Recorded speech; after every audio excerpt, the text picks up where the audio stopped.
Welcome everyone. My name is Chris Kerrigan with the Vermont Chamber of Commerce. I'd like to welcome everyone to the Vermont Chamber of Commerce webinar series, which is underwritten and sponsored by Fairpoint Communications. Today our webinar is titled The Da Vinci Connection for New Ideas, Innovation, Productivity, and Profitability. And we have with us today Barbara Pafume of Four Seasons Studios. Before we begin, a couple of housekeeping updates. Number one, everyone who has registered for this webinar will receive a copy of today's webinar presentation in Adobe PDF format. Number two, as an attendee, you must enter your audio PIN number as this is a recorded webinar and will be available for download after the webinar. Number three, for questions and answers, which will be handled at the end of the presentation, please submit your questions online or raise your virtual hand on your webinar console to be unmuted and recognized so that you can ask your question. Q&A will not be recorded. Without much further ado, it is now my pleasure to introduce Barbara Pafume. Barbara, welcome. The floor is yours. Thank you, Chris. I am Barbara Pafume. Four Seasons Studios is art, business, creativity, education for new ideas, innovation, and competitive advantage.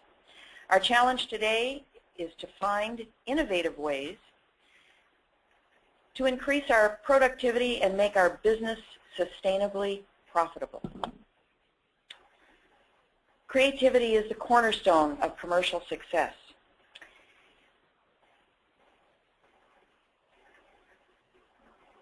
In a recent survey of 1,500 global CEOs conducted by IBM, creativity was at the top of the list as the most essential asset for their businesses. That's why I'm here today to talk to you about creativity and what I can offer to you and your businesses in terms of increasing your productivity and profitability. Of course, at the same time that this recent survey came out, current brain research indicates that our brains are becoming less effective at the tasks that involve the creative thought process. IQ and creativity scores have been steadily rising in the U.S. until 1990. Since then, however, creativity scores have been inching steadily downward. There are many researchers studying why this is happening. There's a wonderful book out by Nicholas Carr talking about how computers affect our brain, and while I'm not going to go into all of that research today, I am suggesting to you that it's time to reverse that trend by learning to be more creative. And in doing so, you will sharpen your creative edge to become more profitable. So what is creativity? Well, creativity has a number of different definitions, but people tend to think that while artistic creativity is generally associated with painting, writing, composing, music, that sort of thing, the aesthetics, technical creativity is more about creating new ideas, theories, and technology. Actually, both areas of creativity involve divergent thinking skills and convergent thinking skills. Divergent thinking skills, coming up with all those new, bright, different ideas, the light bulb things that go off in your mind, and then convergent thinking, pulling all those ideas together and sorting them out and thinking, okay, what's really going to bring about the best result? Both the artist and the successful business person will learn to use both artistic and technical creativity to achieve the most effective results. And that's what I work with in Four Seasons Studios. Michael J. Gelb wrote a book about Leonardo da Vinci in which he organized and described da Vinci's way of life. He calls his findings the 7 Da Vincian principles. He suggests that by using these principles, we all can become more creative and tap into our own genius. They are, as you see in front of you, an insatiably curious approach to life and an unrelenting quest for continuous learning. In other words, be as a child, ask why, and don't stop. Do it at least 5 or 6 times with everything you do. I drive my daughter crazy when I'm riding around with her because I'm always looking out the window if she's driving and I'm saying, oh, I wonder why they're doing that. Oh, I wonder why they're doing this. Well, she does tell me to be quiet a lot. But I like to know why, because I do have that insatiable curiosity, and it has led me down many new paths The second is a commitment to test knowledge through experience, persistence, and a willingness to learn from mistakes. It's okay to make mistakes. We need to encourage them because actually it helps us to gain our creative edge. The continual refinement of the senses, especially sight, is the means to enliven experience. And I would add that I happen to know that all of the senses incorporated into our thought process can help us to be more creative. A willingness, excuse me, a willingness to embrace ambiguity, paradox, and uncertainty. You know, if our vision becomes too rigid, we squeeze off the vein of creativity that feeds innovation. It's important to have goals and vision, but not to get caught up in them and frozen by them. The next one, the development of balance between science and art, logic and imagination, whole brain thinking.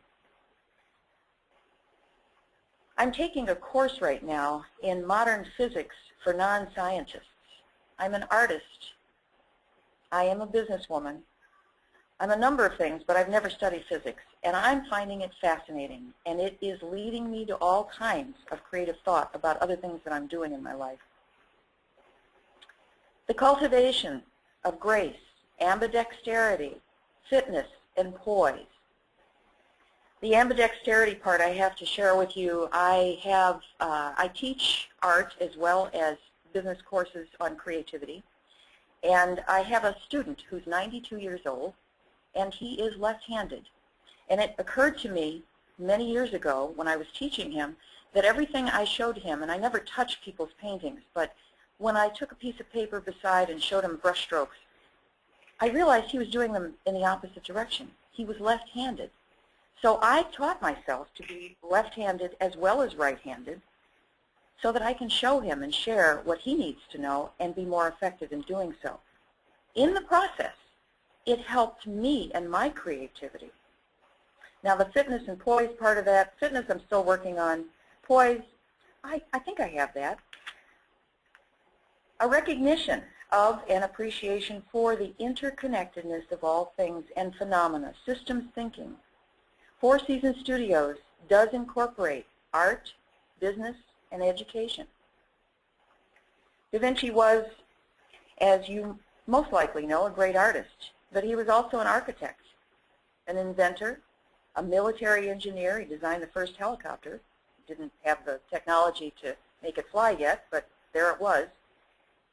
He was a scientist, a botanist, and what you may not know is that he was a fairly handsome man who lived a very healthy lifestyle. He was a vegetarian and he loved to cook. He enjoyed good food, fine attire, and he always carried himself with poise. He was respected by many, but he did suffer rejection and many failures. But he continued on in spite and sometimes because of them. He wasn't the only one we think of when we think of those principles that Michael Gelb talks about. Albert Einstein also was forever curious. He loved to learn, but he loved to learn in a much more experiential manner than by rigid academic rules. And so he didn't stay in certain schools for very long, but he did find one that really catered to his experiential learning process. And once he did, he took off. He loved music, science. He was very witty. He was very engaging. He met with many failures, as I'm sure you know, but he didn't give up.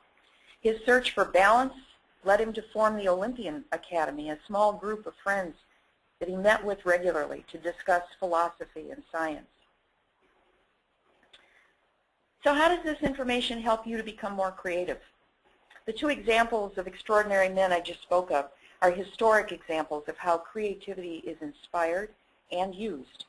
In my workshops and seminars, I use many different strategies, to build participants' confidence, open their minds, use their creativity to learn how to turn negative thoughts and circumstances into opportunities for success.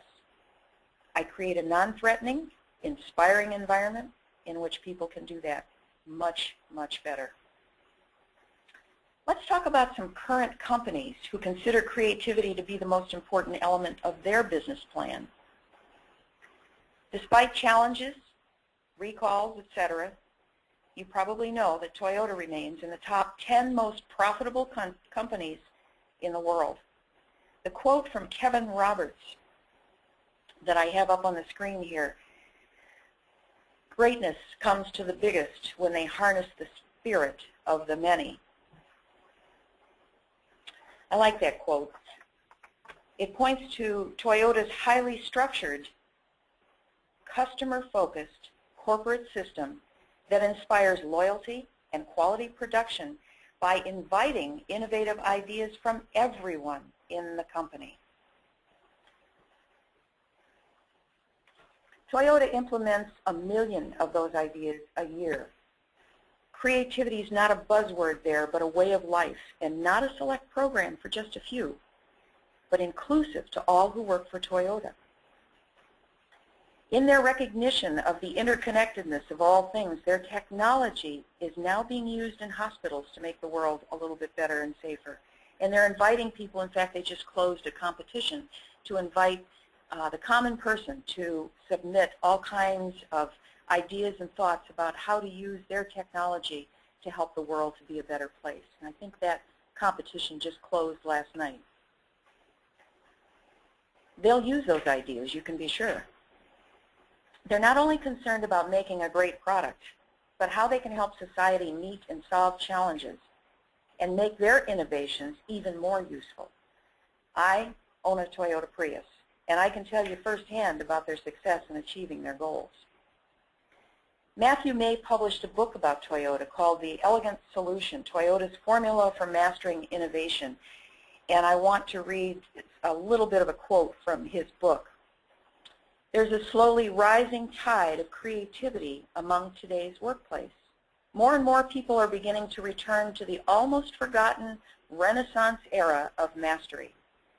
People are beginning to see themselves as business artists, business scientists."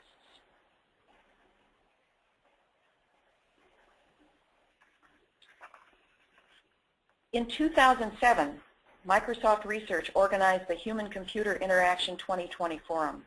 The common belief among all participants there was that human values need to be at the core of any new direction for the application of new technology. Computers give us a world of information at our fingertips. To be creative enough to know that humans need to interact with one another to make that information useful, and that there are so many levels of understanding, appreciation, and skills, gives those who are technologically advanced a chance to come at their innovations from a very different perspective. Computers give us a lot of information, and we use that information. We can find anything we need to know practically at our fingertips in a matter of minutes. And how we use that information is where creativity comes in. We need the creativity to make products and services we offer much more appealing. And that's what this conference was all about.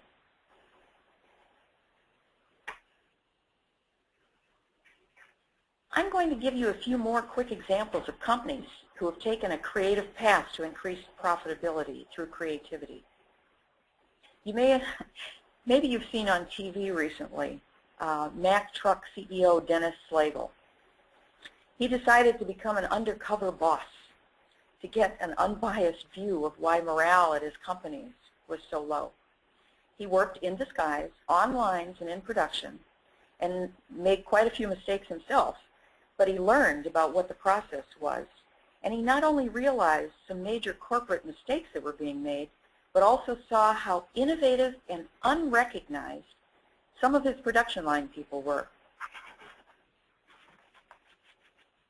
He's gone on, if you saw the program at the end, to say that he's going to make changes, and I hope that he will. Avis founder Warren Avis was an Air Force captain in World War II.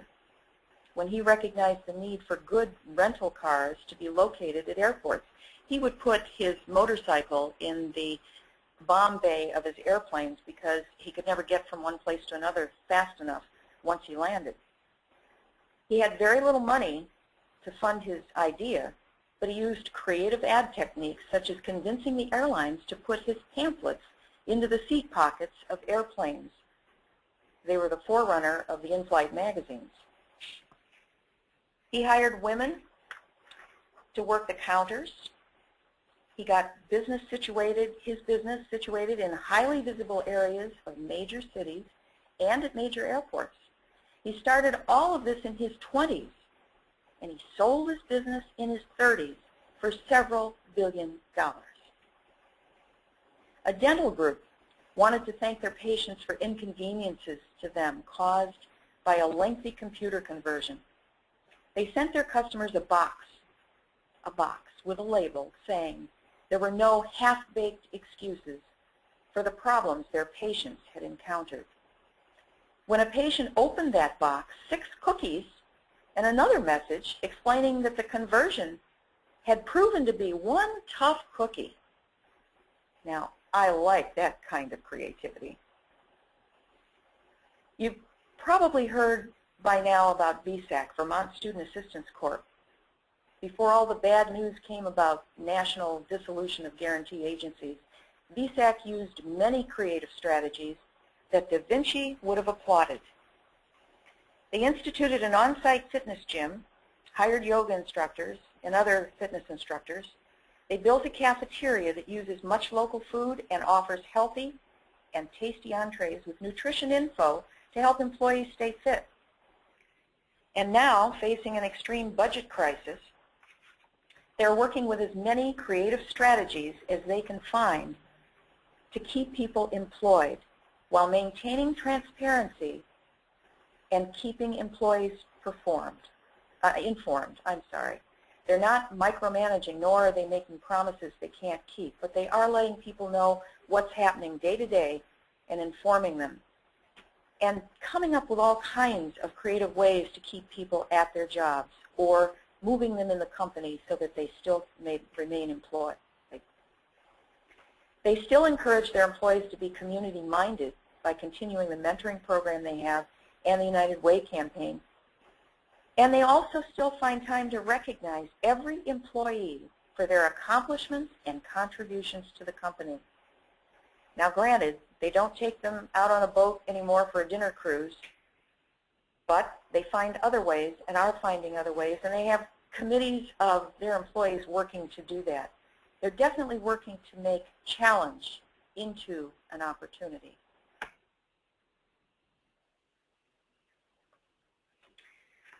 I want to review with you some of the things that I've talked about using the Da Vincian principles and the examples that I've given you. Learning to use creativity will help you in your business to develop innovative ideas and find ways to implement them. Creativity will help you to identify and resolve problems that are barriers to your success, to recognize and create opportunities from failure. I have something up on my refrigerator that I live by. It's getting very tattered at this point. I'm going to have to reprint it. It says, "Failure is success, trying to be born in a bigger way." I believe that. I too have failed at things, but I also have become successful in much larger ways as a result of those failures and what I learned from them. Creativity will help you to expand your thinking from logical, linear thinking to conceptual and expansive thinking.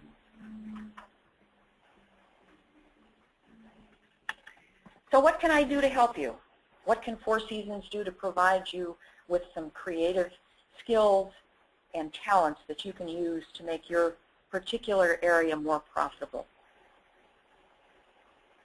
I can consult with you to identify challenges and concerns you have that have become barriers to increasing your bottom line. I can assist you in developing your unique selling proposition and help you to find ways to create a better business image. I can help you to design experiential training sessions that will help all participants to learn creative strategies, and I can deliver them, and I love to do that. I can assist in analyzing work environments to maximize creativity. I can help you to develop a sustainable plan for creative continuity so that creativity becomes a way of life that will benefit you and your business. Creativity is not a one-shot deal. Creativity workshops are great, but if there is not a continuous plan on how you and your employees can stay creative and use these creative skills on a day-to-day basis, it's worthless. It's called the vaccination theory. I've come, I've done it, and I'm leaving. I don't work that way. I want to help you to develop a sustainable plan. I can help you to design ways to continue that process long after the workshops are over. So now you see one of my paintings, and you saw one in the beginning, by the way. These are my original works of art. I am an artist. I'm a business person. I have worked with businesses for some time, many years. My own businesses I've had 3 of, and actually they're all except for one is still up and most profitable. You'll find my contact information right here. I'm hoping that you will call me. I want to leave you with a quote from Ray Bradbury that I particularly like. He says, "We are all cups, constantly and quietly being filled. The trick is knowing how to tip ourselves over and let the beautiful stuff out." I look forward to meeting and working with you, and I hope to hear from you. Thank you.